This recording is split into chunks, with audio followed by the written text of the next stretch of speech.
वह आता है, मारता है और चला जाता है। वह फिर आता है, फिर मारता है और फिर चला जाता है। ये कहानी फिल्मों जैसी लग रही होगी, लेकिन पाकिस्तान में छिपे भारत के दुश्मनों की हत्या के पीछे यही पैटर्न फॉलो हो रहा है। पर क्या किया जाए? या नया भारत? लाहौर के अंडरवर्ल्ड डॉन और आतंकी आमिर सरफराज की 13 अप्रैल 2024 को गोली मारकर हत्या कर दी जाती है। आमिर सरफराज लश्कर-ए-तोयबा के संस्थापक और दुर्दांत आतंकवादी हाफिज सईद का करीबी था और इसी दुष्ट ने आईएसआई के इशारे पर जेल में बंद भारतीय नागरिक सरबजीत सिंह की हत्या कर दी। 13 अप्रैल को आमिर सरफराज अपने घर में आराम फरमा रहा था। तभी दोपहर 1:30 बजे बाइक सवार 2 अज्ञात हमलावर उसके घर आते हैं और उसे गोली मारकर फरार हो जाते हैं। यह पहला मौका नहीं था जब पाकिस्तान में छिपे भारत के मोस्ट वांटेड आतंकियों को इस तरह से मारा गया हो। पहले भारत में आतंकवादियों और दहशतगर्दों को रेड कार्पेट ट्रीटमेंट मिलता था। Had invited Yasin Malik, who's a terrorist, in 2006, and that's the picture after the meeting. पर 2014 में रिजीम चेंज होने के बाद आतंकवादियों और दहशतगर्दों को घर में घुसकर मारा जा रहा है। कहते हैं ना कि अगर राजा शेर हो तो दुश्मन कुत्ते की मौत मरता है। कांग्रेस के उस दौर में हेडलाइन होती थी, भारत ने मुंबई आतंकी हमले पर पाकिस्तान को एक और डोजियर सौंपा। आज भारत डोजियर नहीं भेजता है, आज भारत घर में घुस करके मारता है। 10 फरवरी 2018 को जम्मू कश्मीर के सुजवन में स्थित इंडियन आर्मी कैंप पर फिदाइन हमला होता है। आतंकी इंडियन आर्मी के ड्रेस में AK-56 राइफल्स और ग्रेनेड के साथ कैंप पर अटैक कर देते हैं। इस फिदाइन हमले में 5 भारतीय सैनिक शहीद हो जाते हैं। इस हमले का मास्टरमाइंड था ख्वाजा शाहिद उर्फ मियां मुजाहिद। काउंटर अटैक में इंडियन आर्मी 3 आतंकवादियों को मार गिराते हैं, पर मियां मुजाहिद भागने में सफल हो जाता है। डरपोक भगोड़ा मियां मुजाहिद कब तक भागता? 5 साल बाद कुछ अज्ञात लोगों ने मियां मुजाहिद को POK के नीलम वैली से किडनैप कर लेते हैं और 3 दिनों के बाद POK में उसका सर कटा लाश मिलता है। 9 नवंबर 2023 को लश्कर के रिक्रूटमेंट सेल के प्रमुख अकरम खान उर्फ अकरम गाजी को अज्ञात बंदूकधारियों ने खैबर पख्तूनख्वा के बाजोर जिले में गोली मारकर हत्या कर देते हैं। अकरम गाजी भारत के खिलाफ जहर उगलता रहता था। वह 2018 से 2020 तक लश्कर में आतंकियों का भर्ती का काम देखता था। 12 नवंबर 2023 को इंडिया के मोस्ट वांटेड टेररिस्ट और जैश ए मोहम्मद के चीफ मौलाना मसूद अजहर का बहुत करीबी मौलाना रहीमुल्लाह तारिक कराची के औरंगी टाउन में आयोजित एक सभा में शामिल होने के लिए जा रहा था। यह एक भारत विरोधी रैली थी जिसमें रहीमुल्लाह भारत के विरुद्ध जहर उगलने वाला था।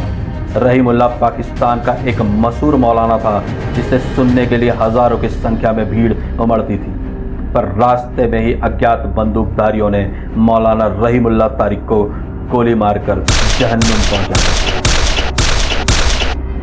आतंकी मसूद अजहर का राइट हैंड और लश्कर-ए-जब्बार का संस्थापक दाऊद मलिक उत्तरी वजीरिस्तान के मिराइल इलाके में एक निजी क्लिनिक में अपना इलाज करा रहा था।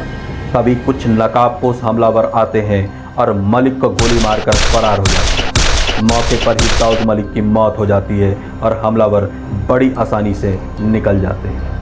जहूर मिस्त्री हरकत उल मुजाहिदीन से जुड़ा हुआ था।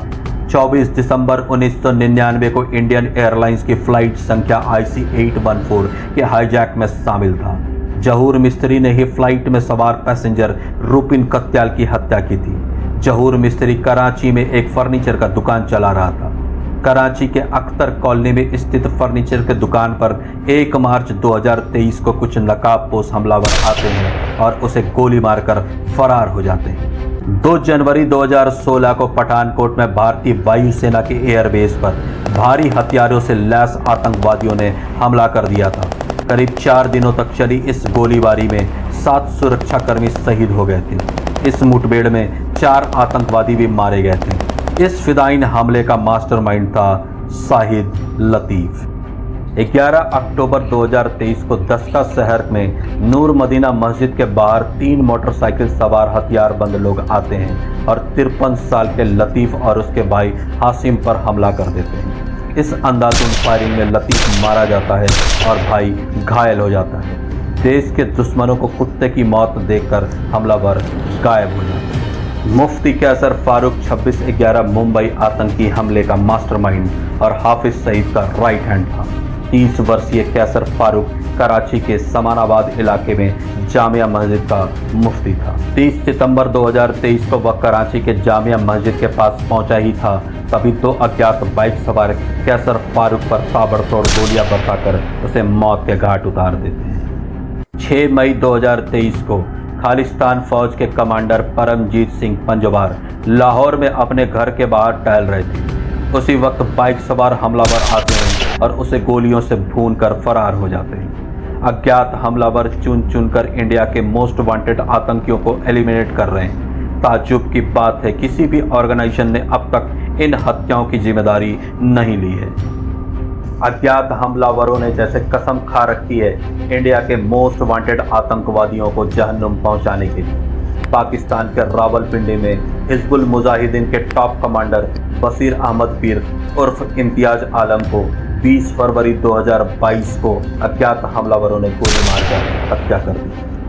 बशीर अहमद पीर कश्मीर में आतंकवाद के लिए युवाओं को जुटाने और उन्हें हथियार और गोला बारूद उपलब्ध कराने में महत्वपूर्ण भूमिका निभाता था। एक अन्य महत्वपूर्ण घटनाक्रम में अज्ञात बंदूकधारियों ने सितंबर 2023 में पाकिस्तान के कब्जे वाले कश्मीर के रावलकोट में अल कुदस मस्जिद के अंदर लश्कर-ए-तोयबा के एक शीर्ष आतंकवादी कमांडर रियाज अहमद उर्फ अबू कासिम की गोली मारकर हत्या कर दी। वह कोटली से अल कुदस मस्जिद में इबादत करने आया था, तभी उसके सर पर नज़दीक से गोली मार दी गई। वह 1 जनवरी 2023 में रजौरी में हुए आतंकी हमले का मास्टरमाइंड था। पाकिस्तान में छिपे बैठे दहशतगर्दों में दहशत का माहौल है। यही वजह है कि पाकिस्तान की खुफिया एजेंसी ISI ने आतंकियों की सुरक्षा बढ़ानी शुरू कर दी है। आतंकियों की सुरक्षा डबल करने के बाद भी 4 मार्च 2023 को अज्ञात बंदूकधारियों ने आतंकी कमांडर सैयद नूर पर दिन दहाड़े गोलियों के बौछार कर दी। इसमें आतंकी सैयद नूर की मौके पर ही मौत हो गई। इंडिया के मोस्ट वांटेड लिस्ट के 20 से भी ज़्यादा आतंकवादी जो अलग अलग आतंकी संगठनों से ताल्लुक़ रखते थे, वह पिछले 2 सालों में एक एक करके पाकिस्तान की ज़मीन पर अज्ञात हमलावरों द्वारा रहस्यमयी तरीके से ठोक दिए गए। ISI इन सभी हत्याओं के लिए रॉ को दोषी मानता है और दावा करता है कि रॉ ने अपना बेस UAE में बना रखा है और वहीं से ऑपरेशन को कमांड करता है। ISI के अनुसार रॉ ने पाकिस्तान में स्थानीय एजेंटों का एक खुफिया नेटवर्क तैयार कर लिया है, जिसमें कुछ ऐसे एजेंट भी शामिल हैं जो पहले पाकिस्तान के खुफिया एजेंसीज के लिए काम करते थे। किन्हीं कारणों से पाकिस्तान के इंटेलिजेंस एजेंसीज ने इन सभी एजेंटों को दरकिनार कर दिया था। वहीं पाकिस्तान चाहकर भी कुछ नहीं कर पा रहा है, क्योंकि फिनेंशियल एक्शन टास्क फोर्स ने पाकिस्तान के ऊपर दबाव बना रखा है कि वो अपनी धरती से टेररिज्म को ख़त्म करे। FATF पाकिस्तान में पल रहे टेररिस्ट ऑर्गेनाइजेशन के ऊपर बहुत कड़ी नज़र बनाए हुए है।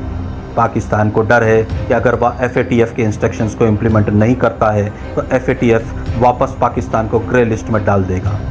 यही कारण है कि पाकिस्तान अपनी धरती पर हो रहे हत्याओं को कवर अप करने में जुटा हुआ है। अज्ञात हमलावरों का खौफ इतना बढ़ गया है कि दुनिया में इंडिया के मोस्ट वांटेड टेररिस्ट अंडरग्राउंड हो जा रहे हैं। मानना पड़ेगा कि इस खुफिया ऑपरेशन को इतनी सफाई से एग्जीक्यूट किया गया कि अब तक एक भी अज्ञात हमलावर नहीं पकड़े गए। ये है नया भारत का ताकत और भौकाल।